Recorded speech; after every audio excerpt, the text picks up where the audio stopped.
welcome again, and today we are going to discuss the second part of products of electrolysis. ठीक है जी।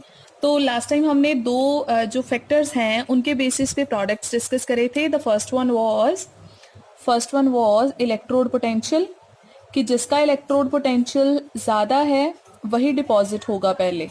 ठीक है, अगर आपके पास बहुत सारे आयंस हैं तो जिसका इलेक्ट्रोड पोटेंशियल ज़्यादा है वो डिपॉजिट होगा। और सेकंड आपने कॉन्सेप्ट करा था ओवर वोल्टेज का। ओवर वोल्टेज का क्या कॉन्सेप्ट था कि कई बार किसी एक पर्टिकुलर आयन का इलेक्ट्रोड पोटेंशियल ज़्यादा होने के बावजूद भी वो डिपॉजिट नहीं हो पाता, तो उसके पीछे रीज़न क्या होता है कि उसकी डेपोजिशन की जो प्रोसेस होती है वो इतनी स्लो होती है कि उसको कुछ एक्स्ट्रा वोल्टेज बाहर से रिक्वायर्ड है ताकि वो डिपॉजिट हो सके। तो एक्स्ट्रा अगर उसको वोल्टेज चाहिए तो इसका मतलब उसके डेपोजिशन में प्रॉब्लम आएगी, and that particular voltage is known as over voltage. हाँ जी, यहाँ तक तो आपको बेटा क्लियर होगा। तो अभी थर्ड जो फैक्टर जिसके साथ मैं आपके प्रोडक्ट्स डिस्कस करने वाली हूँ, that is nature of electrode. ठीक है, अब किसी भी इलेक्ट्रोड का नेचर कैसे अफेक्ट कर सकता है प्रोडक्ट्स को, हम वो डिस्कस करेंगे। तो इसके लिए मैं आपके पास यहाँ पे एग्जाम्पल ले रही हूँ। यहाँ पे एग्जाम्पल मैं ले रही हूँ बेटा एक्वस कॉपर सल्फेट। ठीक है, यूजिंग प्लैटिनम इलेक्ट्रोड। मैंने आपको उस दिन ही बताया था कि जो इलेक्ट्रोड्स होती हैं हम ग्रेफाइट की यूज़ करते हैं या फिर नोबल मेटल्स की यूज़ करते हैं ताकि कोई मतलब वो रिएक्ट ना कर सकें। तो इस केस में क्या हो रहा है, हमने एक्वस से सॉल्यूशन लिया कॉपर सल्फेट का। एक्वस सॉल्यूशन लिया मतलब वाटर भी प्रेजेंट है। अगर वाटर भी प्रेजेंट है तो इसका मतलब एक तो कॉपर 2 पॉजिटिव होगा, एक SO4 2 नेगेटिव होगा, और कौन सा आयन होगा, एक आपका H पॉजिटिव होगा और एक आपका OH नेगेटिव होगा। दैट मीन्स वाटर के दोनों आयन्स। तो दो आपके पास केटाइन हैं, दो एनाइन हैं। अब हमने डिस्कस करना है कि जैसे ही हमने इलेक्ट्रिसिटी कनेक्शन दिया तो कौन डिपॉजिट होने वाला जाकर। ठीक है, तो ये भी रोल प्ले करेंगे, इनको भूलना नहीं है, लेकिन इलेक्ट्रोड भी कैसे अपना रोल प्ले करती है हम वो भी सीखेंगे साथ में। तो ठीक है जी, हम बात करते हैं सबसे पहले कैथोड की। ठीक है, कैथोड क्या होती है, जिसकी तरफ कौन मूव करेगा, उसकी तरफ मूव करेंगे केटाइंस। ठीक है, तो केटाइन कौन से हैं आपके पास, एक तो है आपका कॉपर 2 पॉजिटिव और एक है आपका H पॉजिटिव। ठीक है, H पॉजिटिव यानी कि वाटर जा रहा है डिपॉजिट होने के लिए। वाटर अगर डिपॉजिट होगा तो दोनों ने जाके वहाँ पे करना क्या है बेटा, रिडक्शन। कॉपर 2 इलेक्ट्रॉन गेन करेगा और कॉपर 2 पॉजिटिव 2 इलेक्ट्रॉन्स गेन करेगा और कॉपर बना लेगा, कॉपर मेटल। और वाटर क्या करता है, वाटर 2 इलेक्ट्रॉन गेन करके हाइड्रोजन गैस बना लेगा। ठीक है, या 1 इलेक्ट्रॉन, वो बैलेंसिंग आप कर सकते हो, पूरी इक्वेशन भी आप लिख सकते हो, कोई दिक्कत नहीं है। ठीक है, बैलेंस कर लेना। तो अब ये है कि कैथोड पे दोनों मूव कर रहे हैं और एनोड पे भी दोनों मूव कर रहे हैं। तो देख लें फिर एनोड पे कौन जा रहा है। तो एनोड पे कौन जाएगा, एक तो जाएगा आपका सल्फेट और एक जाएगा आपका OH नेगेटिव। OH नेगेटिव ने क्या करना है, इलेक्ट्रॉन्स को लूज कर देना है और ऑक्सीजन गैस बना लेनी है।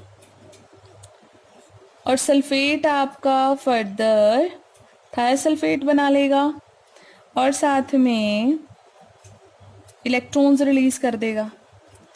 तो दोनों की पॉसिबल रिएक्शंस हो गई। अब दोनों में से रिएक्शन कौन सी होने वाली है, हाँ ये ज़रूर याद रखना है कि एनोड पे क्या होती है, ऑक्सीडेशन, और कैथोड पे क्या होती है, रिडक्शन। अब कौन डिपॉजिट होगा दोनों में से, जल्दी से बता सकते कोई। पोटेंशियल की बेटा अगर हम बात करें तो आपको पता ही है वाटर का जो रिडक्शन पोटेंशियल है वो -0.83 है, लास्ट क्लास में मैंने बताया था। और कॉपर का कितना होता है, +0.34। एक का माइनस है, एक का पॉजिटिव है, किसका पोटेंशियल ज़्यादा है, कॉपर का। तो रिडक्शन भी किसकी होगी, कॉपर की। तो इसका मतलब यहाँ पे आपको प्रोडक्ट कौन सा मिलने वाला है, कॉपर। तो कैथोड पे आपके पास कॉपर मेटल डिपॉजिट होना स्टार्ट हो जाएगी। ठीक है जी। और रही बात एनोड की, तो एनोड में अगर हम बात करें तो इसका पोटेंशियल होता है -1.23 वोल्ट और इसका -1.9 समथिंग था। ठीक है जी, दोनों में से अगर हम देखें वैल्यू किसकी ज़्यादा है, तो हाइड्रोक्साइड आयन की, तो इसका मतलब डिपॉजिट भी कौन होगा, हाइड्रोक्साइड आयन। ठीक है, तो हाइड्रोक्साइड आयन यहाँ पे डिपॉजिट हो जाता है। और दूसरी बात ये बोलूँ, आपको पता ना ऑक्सीजन के प्रोडक्शन में ओवर वोल्टेज का भी रोल था, तो ओवर वोल्टेज का क्या रोल था, ओवर वोल्टेज इसके लिए भी चाहिए होता है, इसके लिए भी, लेकिन सल्फेट के लिए ओवर वोल्टेज बहुत सारा चाहिए होता है, तो इसीलिए प्रेफरेबली कौन जाएगा, OH नेगेटिव जाएगा, सल्फेट नहीं जाएगा, और OH नेगेटिव वहां जाके क्या बना देगा, ऑक्सीजन गैस। तो कौन कौन से प्रोडक्ट आ गए, एक मिल गई आपको कॉपर मेटल और एक मिल गई आपको ऑक्सीजन गैस। ठीक है, ये क्लियर हो गया इतना, ये तो सिंपल ही था, इलेक्ट्रोड पोटेंशियल और ओवर वोल्टेज के बेसिस पे ही एक्सप्लेन हो गया। अब हमने क्या करना है, इलेक्ट्रोलाइट सेम लेना है लेकिन इलेक्ट्रोड चेंज कर देनी है, तो हम कोई दूसरा केस कंसिडर कर लेते हैं। तो यहाँ पे मैं एग्जांपल ले रही हूँ, हमने एक्वस कॉपर सल्फेट लिया, but we are finding its products, we are doing its electrolysis by using copper electrodes. तो हमने इस बार इलेक्ट्रोड किसकी लगा देनी है, बीच में कॉपर की। अब क्या लगता है आपको, कोई फर्क पड़ेगा कॉपर की इलेक्ट्रोड लगाने पे, सोचो थोड़ा सा, फर्क पड़ सकता है, बिल्कुल पड़ सकता है। क्यों पड़ेगा, क्योंकि जो आपके बेटा प्लेटिनम है, देखो प्लेटिनम मतलब खुद तो पार्टिसिपेट कर नहीं रहा था रिएक्शन में, कोई प्रॉब्लम भी नहीं था, लेकिन अगर हम बात करें इसकी कॉपर की, तो कॉपर एक आपके पास रिएक्टिव मेटल है, तो वो पार्टिसिपेट कर सकता है। तो देखो जी, अब फिर से सिचुएशन तो वही है, एक्वस है, कॉपर सल्फेट है, यानी कॉपर 2 पॉजिटिव भी होगा, सल्फेट भी होगा, H पॉजिटिव भी होगा, OH नेगेटिव भी होगा। ठीक है, सब हैं। अब उसके बाद में ये मैं इसका नहीं, पूरे वाटर का लिख रही हूँ। ठीक है, चलो, अब 4 आयंस हैं, इलेक्ट्रोड लगा दी ऊपर से हमने किसकी, कॉपर की। ठीक है, तो अब कौन कहाँ पर डिपॉजिट होगा, तो देखो बेटा, आप बात करोगे सबसे पहले एट कैथोड, तो कैथोड पे कौन जाएगा, एक कॉपर जाएगा और एक आपका H पॉजिटिव। चलो मैं H पॉजिटिव ही लिख रही हूँ, चलो वाटर लिख लो। ये भी इलेक्ट्रॉन गेन करेगा, ये भी इलेक्ट्रॉन गेन करेगा, ये बनाएगा कॉपर मेटल और ये बनाएगा आपका हाइड्रोजन गैस, साथ में OH नेगेटिव आयन तो है ही। तो दोनों में से किसके चांसेस ज्यादा, अभी आपने करा कि देखो कॉपर जो है उसका पोटेंशियल कितना होता है, ज्यादा होता है reduction potential as compare to water, तो डेफिनेटली डिपॉजिट किसने होना है, कॉपर ने। तो कैथोड का केस तो सेम रहा, कोई दिक्कत नहीं आई, जैसे यहाँ पे था using platinum electrode, similarly using copper electrode, क्योंकि और कोई ऑप्शन ही नहीं है। अब हम बात करते हैं बेटा किसकी, अब हम बात करते हैं एट एनोड। एनोड पे सिचुएशन क्या होगी, ठीक है, तो एनोड पे कौन मूव करेगा, अब मैं दोबारा से रिएक्शन नहीं लिख रही हूँ, एक तो मूव करेगा सल्फेट, एक मूव करेगा हाइड्रोक्साइड आयन वाटर का, और थर्ड कौन है यहाँ पे, थर्ड और कोई नहीं है, कोई आयन नहीं है।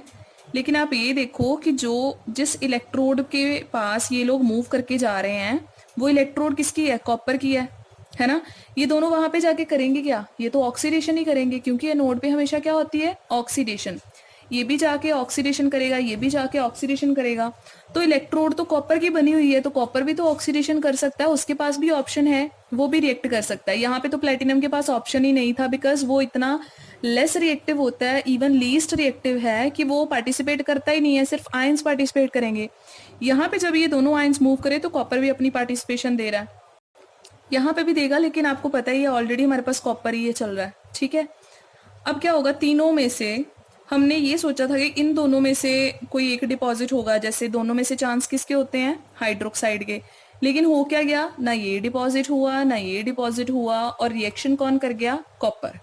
कॉपर की यहाँ पे क्या हो गई, ऑक्सीडेशन, और आपको पता है कॉपर ऑक्सीडेशन करके क्या बनाता है, कॉपर ऑक्सीडेशन करके बनाएगा कॉपर 2 पॉजिटिव और साथ में रिलीज करेगा 2 इलेक्ट्रॉन्स। समझ आ गया बेटा इतना, तो आप समझ रहे हो कि इलेक्ट्रोड ने अपना रोल कैसे प्ले किया।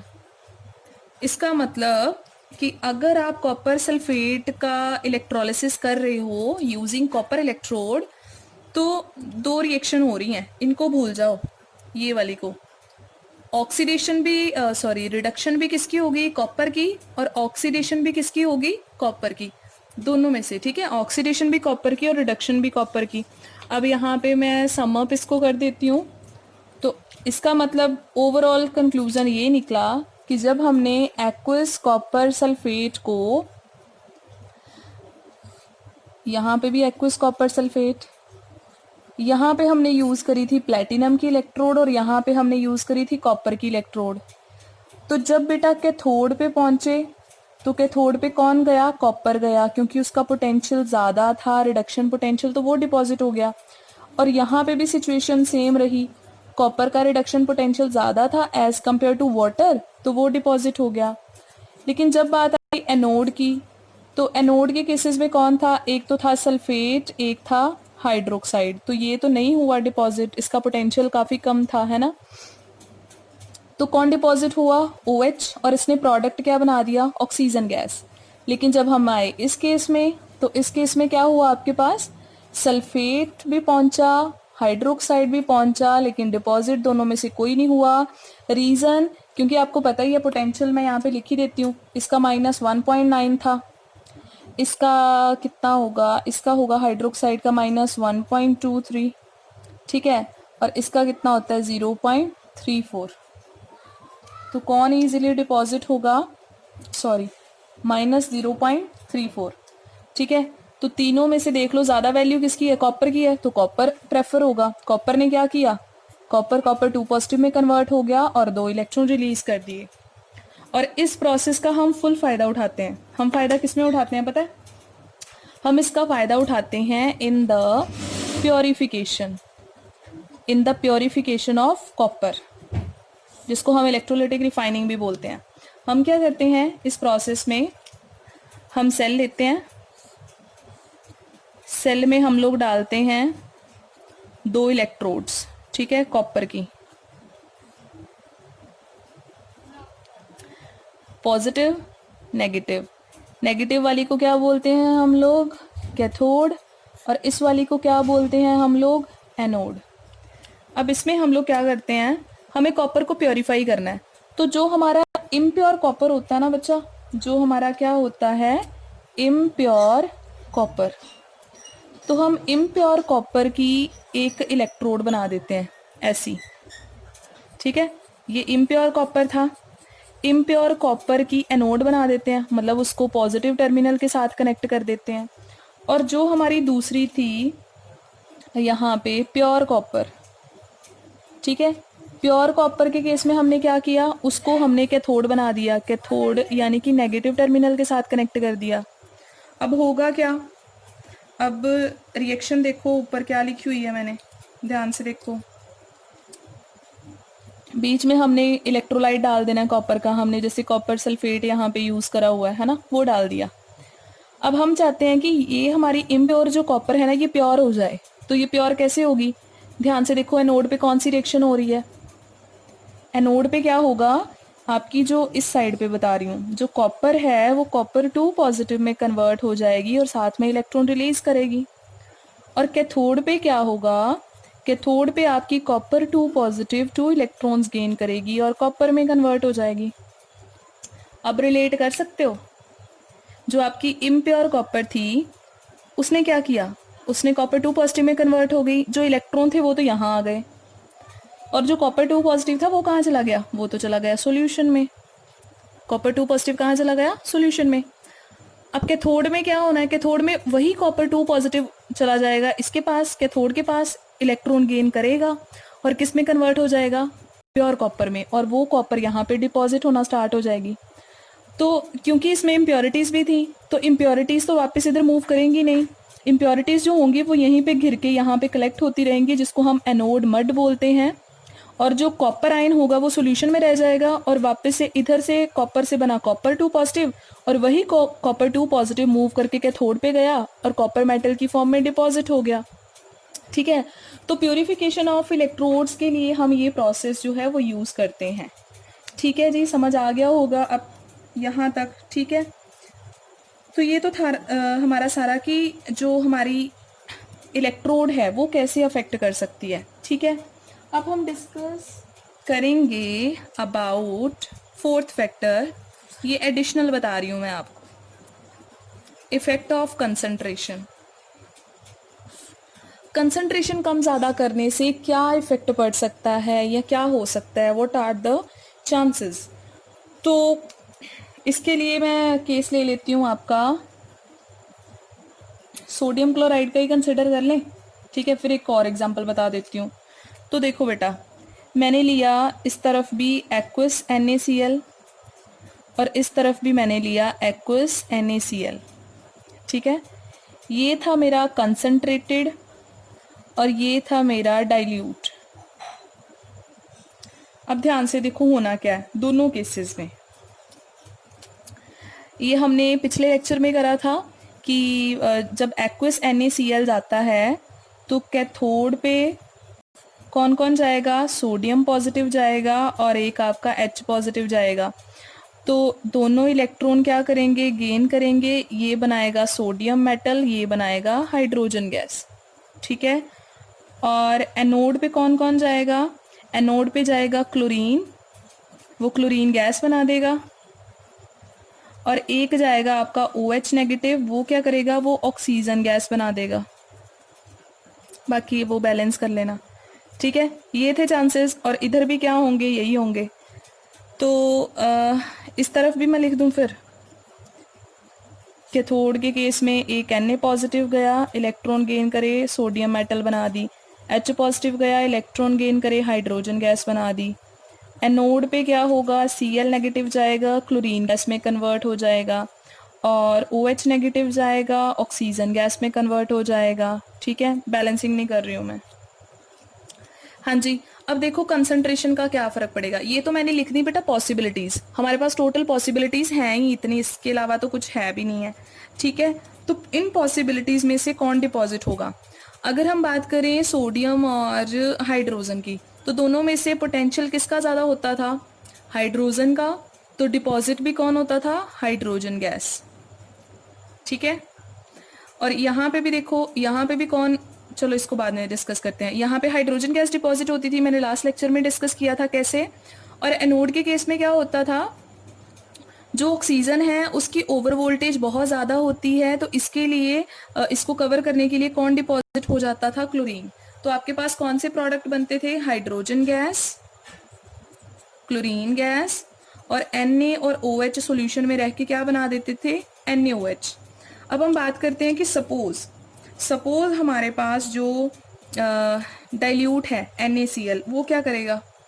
डाइल्यूट का मतलब है कि Na पॉजिटिव और Cl नेगेटिव दोनों आयंस की कंसंट्रेशन बहुत कम है, बहुत कम है ना, तो डाइल्यूट उसी को बोलते हैं। अब दोनों में से जब सोडियम और H पॉजिटिव में गया, पोटेंशियल भी ज़्यादा किसका है, H का, और डिपॉजिट भी कौन होगा, H, क्योंकि सोडियम की कंसंट्रेशन वैसे भी बड़ी कम है, और वैसे भी ये डिपॉजिट तो होने वाला है नहीं, इसका इलेक्ट्रोड पोटेंशियल भी कम है। यहाँ पे चेंज हो जाएगा, इधर से चेंज क्या होगा, क्लोरीन और OH दोनों गए। अब आपने पिछले केस में क्या करा था कि ऑक्सीजन की ओवर वोल्टेज ज़्यादा है तो क्लोरीन डिपॉजिट हो जाता है, लेकिन यहाँ पे क्या हो जाएगा, उल्टा। यहाँ उल्टा क्यों हुआ, क्योंकि क्लोरीन डिपॉजिट जब होने गया, क्लोरीन की कंसंट्रेशन ही इतनी कम है कि उसने डिपॉजिट क्या होना है, तो ऑक्सीजन ना चाहते हुए भी डिपॉजिट हो जाता है, क्योंकि वो ज़्यादा अमाउंट में अवेलेबल है, समझ गए। तो ज़्यादा अमाउंट के केस में क्या, सॉरी डाइल्यूट के केस में क्या होगा, ऑक्सीजन बनेगा, और कंसंट्रेटेड के केस में क्या होगा, क्लोरीन गैस बनेगी। तो यहाँ पे एक बनेगी हाइड्रोजन गैस, एक बनेगी ऑक्सीजन गैस। देखा आपने कंसंट्रेशन का क्या इफेक्ट पड़ा, कोई आयन जो कैपेबल था डिपॉजिट होने के लिए, कंसंट्रेशन उसकी कम होने की वजह से वो डिपॉजिट ही नहीं हो पाया। अब सिमिलरली आप जो केस है किसका करोगे, सल्फ्यूरिक एसिड का। सल्फ्यूरिक एसिड एक तरफ ले लेना, आप लोग एक्वस ही यूज़ किया हुआ, ठीक है। एक तरफ ले लिया कंसंट्रेटेड, और एक तरफ हमने सल्फ्यूरिक एसिड ले लिया डाइल्यूट। कौन डिपॉजिट होगा और कैसे डिपॉजिट होगा, अब ये आप खुद करोगे, मैं थोड़ा सा बस आइडिया दे देती हूँ इसका। कौन कौन से आयंस होते हैं बेटा, सल्फ्यूरिक एसिड अगर आपने किसी सेल में लिया हुआ है तो इसका मतलब H पॉजिटिव आयन और सल्फेट आयन तो हैं ही। अब इसके अलावा वाटर प्रेजेंट है, तो वाटर के कौन से आयन होते हैं, H positive ion and OH negative ion, यानी पॉजिटिव आयन तो एक ही है, ठीक है। तो उसकी तो प्रॉब्लम यहीं पे ख़त्म हो गई। कैथोड पे कौन मूव करेगा? H पॉजिटिव करेगा क्या? इलेक्ट्रॉन गेन करके हाइड्रोजन गैस बनाएगा। लेकिन एनोड पे क्या होगा? एनोड पे आपका एक मूव करेगा सल्फेट, एक मूव करेगा हाइड्रोक्साइड। डाइल्यूट के केस में आयंस तो यही हैं, कैथोड पे तो और कोई पॉसिबिलिटी है ही नहीं, एक ही रिएक्शन है तो होनी भी वही है, हाइड्रोजन। और जब हम बात करेंगे आपकी एनोड की, तो एनोड पे कौन जाएगा? सल्फेट, और एक तरफ जाएगा OH नेगेटिव। ठीक है, तो अब इन दोनों में से कौन डिपॉजिट होगा? कौन डिपॉजिट होगा बेटा? तो इसके लिए आप ये चीज़ खुद सोचो, कौन डिपॉजिट हो सकता है। वैसे कंसंट्रेशन का आइडिया तो आपको यहीं से लग जाएगा कि कंसंट्रेशन अगर ज़्यादा है तो वैसे चलो, वैसे नॉर्मल बात कर लेते हैं। नॉर्मली जब कंसंट्रेशन कम थी तो डेफिनेटली ऑक्सीजन के चांसेस ज़्यादा होंगे, क्योंकि सल्फेट की कंसंट्रेशन वैसे ही बड़ी कम है और इसका पोटेंशियल भी ज़्यादा होता है, ओवर वोल्टेज भी ज़्यादा होती है। लेकिन जब कंसंट्रेशन बहुत ज़्यादा हो जाती है तो सल्फेट इतना एक्सेस में प्रेजेंट है कि ओवर वोल्टेज ज़्यादा होने के बावजूद भी ये क्या करेगा? खुद ही डिपॉजिट हो जाएगा। ठीक है, समझ गए? तो कंसंट्रेशन का कुछ ऐसा इफेक्ट पड़ सकता है। होप आपको अभी तक के सारे इफेक्ट क्लियर हो गए होंगे। ठीक है, कौन कौन से इफेक्ट थे आपके?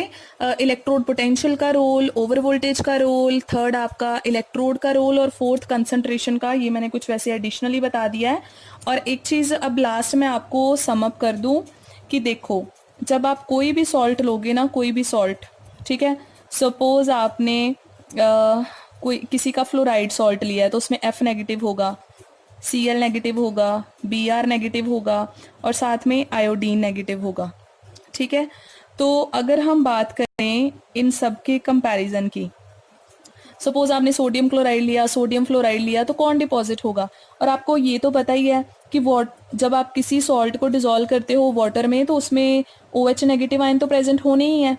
तो इसका मतलब OH नेगेटिव आयन सबके केसेस में होते हैं वाटर के। तो किसके केस में कौन डिपॉजिट होगा? सम अप कर रही हूँ। देखो, इन दोनों का पोटेंशियल हाइड्रोक्साइड से ज़्यादा ही है। ठीक है, क्योंकि इसकी ओवर वोल्टेज कुछ ज़्यादा होती है। तो डेफिनेटली कौन डिपॉजिट होता है? आपका ब्रोमाइड और आयोडाइड। OH नेगेटिव आयन की प्रेजेंस में ये खुद ही डिपॉजिट हो जाते हैं, इसको डिपॉजिट नहीं होने देते। और रही बात इसकी, तो इन दोनों के केस में हमेशा ये डिपॉजिट होगा, फ्लोराइड कभी भी डिपॉजिट नहीं हो सकता है, इसका पोटेंशियल की वैल्यू कम ज़्यादा का रोल आ जाता है। ठीक है, रही बात इन दोनों की, तो वैसे तो अगर कंसंट्रेशन होगी आपकी थोड़ी बहुत कम, ठीक है, नहीं सपोज कंसंट्रेशन आपकी थोड़ी बहुत क्या है, ज़्यादा है, फिर तो क्लोरीन ही होगा। लेकिन अगर आपकी कंसंट्रेशन कम हुई तो क्लोरीन इतना कम होना है कि उसने OH नेगेटिव आयन को डिपॉजिट करवा देना है। वैसे ज़्यादा केस आपको यही मिलेंगे, डाइल्यूट वाला केस नहीं मिलता। ठीक है, याद रह गया ये। अब रही बात, एक और बता दूं, सपोज सोडियम है, पोटेशियम है, मैग्नीशियम है, एल्यूमिनियम है, कॉपर है, ठीक है, और आपका जैसे सिल्वर है, एटसेट्रा। इन सब के साथ वाटर का कौन सा आयन जाता है? H positive. तो कौन डिपॉजिट होगा? अब बेटा यहाँ पे मैं आपको एक बात बता दूं कि ये मेटल्स इतन मतलब बहुत ज़्यादा क्या है, इनका आपको पता ही है, सोडियम, पोटेशियम एटसेट्रा, ये इजीली अपना इलेक्ट्रॉन लूज कर सकती हैं, यानी कि ये अपनी ऑक्सीडेशन आराम से करवाती हैं, लेकिन इनकी रिडक्शन इतना आसानी से नहीं हो सकती है। ठीक है, तो क्योंकि इनका नेचर कुछ ऐसा है कि इनकी रिडक्शन आसानी से नहीं हो सकती है, तो जब ये इनके कंपैरिजन में आएंगी तो डेफिनेटली H पॉजिटिव ने ही डिपॉजिट होना है, इनमें से किसी भी मेटल ने डिपॉजिट नहीं होना। इनका पोटेंशियल की वैल्यू काफ़ी कम होती है रिडक्शन की, और H पॉजिटिव डिपॉजिट हो जाएगा। लेकिन जब H पॉजिटिव किसी लेस रिएक्टिव मेटल के कंपैरिजन में आएगा ना, तो फिर इसने डिपॉजिट हो जाना है, क्योंकि इनका पोटेंशियल ज़्यादा पड़ जाता है, इसका कम हो जाता है। ठीक है, तो ओवरऑल मैंने आपको थोड़ा बहुत सम अप कर दिया। अब इसको याद रख लेना, कैसे कौन डिपॉजिट होगा, वैल्यूज़ याद रखने की चलो इतनी खास ज़रूरत है नहीं, थोड़ी बहुत रह जाती हैं तो अच्छी बात है। ठीक है बेटा, और एडिशनल क्या बताऊं, और इसका बेनिफिट क्या है इस पूरी प्रोसेस का जो आज हमने करी? हम बहुत सारे केमिकल्स को इस प्रोसेस की हेल्प से सिंथेसाइज करते हैं। ठीक है। और एक चीज और, आपको पता है कि ये सारी मेटल्स H पॉजिटिव के प्रेजेंस में कभी डिपॉजिट नहीं होगी, कभी भी नहीं होगी, क्योंकि इनका पोटेंशियल बहुत कम है। लेकिन सपोज हमने सोडियम मेटल बनानी है, पोटेशियम मेटल बनानी है, मैग्नीशियम मेटल जो है डिपॉजिट करवानी है, तो हम क्या करेंगे, हम इनका मोल्टन सॉल्ट यूज कर लेंगे। ठीक है, जब मोल्टन यूज करेंगे तो H पॉजिटिव कहीं प्रेजेंट होना नहीं, क्योंकि H पॉजिटिव तो तभी आएगा ना जब वाटर होगा, ये होना ही नहीं, बची अकेली ये, तो यही डिपॉजिट हो गई। तो बहुत सारे केमिकल्स, बहुत सारी जो आपकी हाईली रिएक्टिव मेटल्स हैं जैसे सोडियम, पोटाशियम एटसेट्रा, इन सबको डिपॉजिट करवाने के लिए हम इस प्रोसेस का यूज़ करते हैं। देन अगर हमने मेटल्स को प्योरीफाई करना है, प्योरीफिकेशन ऑफ मेटल्स, ठीक है, ऑफ लेस रिएक्टिव मेटल्स, हम उनका कर सकते हैं। तो ये कुछ बेनिफिट्स हैं हमारे पास जो इस पूरे टॉपिक के मतलब हमें इंडस्ट्री वाइज मिलते हैं। ठीक है जी, तो यहीं पे आपका topic and the chapter end होते हैं। बाय बाय जी, थैंक यू।